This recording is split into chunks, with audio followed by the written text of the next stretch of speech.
Many beginner pixel artists jump straight into drawing without even considering colour, and honestly that is why their art looks bad. In this video I'm going to show you the tips and tricks on how to choose the right colour palette to make sure your art stands out. If you're a pixel art beginner, there is no need to try and build a palette from scratch. That is a trap that a lot of new artists fall into. There's a website called lo-spec. If you head over to lo-spec, you can find palettes from 4-colour Game Boy palettes up to 64 colours and beyond to make something kind of really evolved. When you're starting out, picking a colour palette from lo-spec is a really smart move. I would probably stick to 8, 16 or a maximum of 32 colours, and that will just give you something really cohesive. Again, you can be intentional with the art and the colours, and it will elevate your pixel art drawings. If you want to skip the creation step entirely or just see what's possible, then I actually have a pixel art asset pack. I've linked it in the description down below. Feel free to check that out. You can also import it into your pixel art tool of choice and make edits as well for your own game. So when you're choosing your color palette, there's 3 things that you should consider: range, harmony, and importantly, restraint. And restraint is really important with pixel art. But first, let's look at range. Range means you have colors across the full value spectrum, from darks to midtones and lights. Without this, the art is going to feel flat, and you need to have shadows and highlights and not just a bunch of midtones in your drawings. Harmony means you have lots of colors or a select bunch of colors in the palette that work well together. And we're going to talk a little bit more on how to achieve that in just a second. And the next one is restraint. Now, it's really important when you're using your pixel art that we have restraint on the colors we use. And there's a great example of this in my Moonlit Dungeon asset pack. I just selected a palette that gave a range of just a few colors, and the outcome was something that looked really great and had a really good midnight vibe. It was somewhat difficult to draw with because of the restraint, but it gave me the mood that I was looking for with the pack.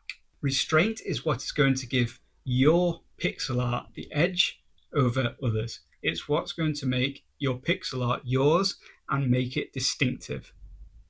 You can have restraint and it'll give you a really unique look. If you start to use 100 colors, then it will have no distinction from anything else. A quick note: if you imagine you selected a color palette, you had some restraint, and you enlarged that sprite you drew up to 200% in size, and the colors were still clear and defined, then you're doing the right thing. If you use too many colors, then everything becomes muddy. And an example of this is when you see AI generated pixel art and it doesn't look quite right, something looks off, and that's because it uses so many colors. AI has no restraint when it comes to pixel art. There's a little bit of important foundational knowledge that you should know once you've selected your color palette if you're going to use it correctly. Every color has 3 properties. That is hue, saturation, and value. Hue is simply what color it is: red, blue, green, or purple. And saturation is how intense or vivid the color is. So if you imagine red, is it bright or is it faded? And then value is how light or dark it is. Pale pink versus a deep burgundy. It's the same hue, but it's a different value. Most beginners will only work with hues. So they want to draw a tree, so they pick a leaf green from the palette. But where the skill comes in, and what I want you to do, is use a palette, and it should have maybe a couple of greens, 3 greens, and even a yellow or a blue. So we choose our green, the mids of the tree is green.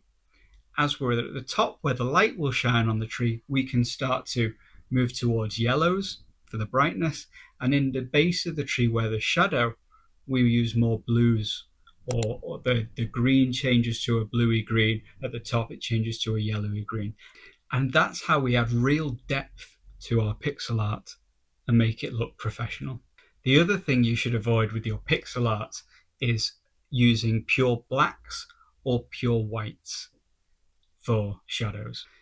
Everything in real life, we don't have that pure black or pure white. Very often it's a change in hue, and you should do that in pixel art as well. Values are one of the most underrated parts of color theory when it comes to pixel art, and it's something that I don't see a lot of videos talk about, but it's so important that you get it right. Here's a quick test. If you convert your pixel art to grayscale, and then if you can still read that scene clearly, and the foreground pops from the background and the character reads against the environment, then your values are working. If everything starts to smear together in grayscale and you don't seem to have any depth, then you have a value problem. My final tip or rule would be to make sure that you always use a color wheel when you are trying to understand what colors are going to work together for your pixel art. The most useful relationships for pixel art are complementary colors. These are opposing on the color wheel, like orange and blue, or red and green. And you can then use this for high contrast elements of your pixel art. And this is also a way to really let a character pop against an environment. The next one to consider is analog colors. So that's colors that sit next to each other on the color wheel, like blue and purple. These can feel calm and unified or neutral when worked together. So they're great for backgrounds and environments where you don't want to compete with the foreground or compete colors together. And then we can look at split-complementary. This is where we have one base color plus 2 colors that flank its complement. So it gives you a contrast, but without the harshness of pure complementary style. And this is really practical for a palette structure for pixel art to work. And it's what you'll see a lot of the artists who submit color palettes to lo-spec have used as well. So remember, when you're choosing your color palette, consider range, harmony, and restraint. Make sure to shift your hues and always consider the value of the colors you're using in your drawings. Next, use a color wheel to make sure that you're using colors that actually work together on your subject. If you want to see an example of these principles in action, I use this all the time in my own pixel art. You can check out my asset packs in the description below. You can feel free to take inspiration or ideas from those, and they're a great way to study how these palettes work in a real project, especially if you're not at the creation stage yet. I hope this helped. Please hit the like button and subscribe. I'm going to be releasing more pixel art and game dev content. I hope you liked the video. See you on the next one.